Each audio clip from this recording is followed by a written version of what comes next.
انگلیسی بگم فارسی؟ یا بسم الله الرحمن الرحیم. برای حل کردن این مشکل اوکی شما در اولین قدم LSPL که معمولا میزنید اینجا. اگر در قسمت LSPL که بر شما کار داد که نور الان اگر کار نداد در قسمت شما باید خود شما اتومات در قسمت این کار انجام میدید. شما LSPL که در قسمت بزنید این LSPL که در قسمت برای ما کار نمونه. اوکی شد؟ پس شما برین فیکس کنید. بگو که چه رقم رو فیکسش کنیم؟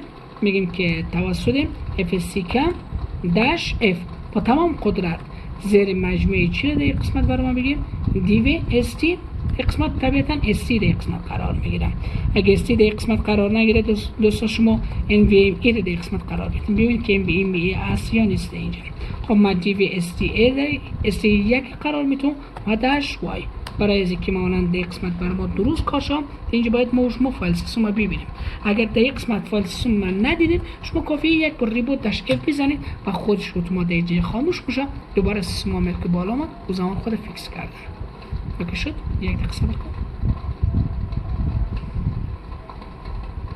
ولی در اینجا زمانی به وجود میاد که NetRamFS قسمت خود خراب کرده باشه. اوکی شد؟ شما ریبوت بزنید جور میشه. ولی سر سیستم که بزنید که هر بار ریستارت بزنید ریبوت بزنید که این حالت دوباره آمد شما دقیقاً باید اون این دیسک چیکار کنید؟ ریپایرش کنید. کنون کامنتی که من دو قسمت زدم بر شما این به این معنی که بود خود چیکار کردم؟ حذف کردم.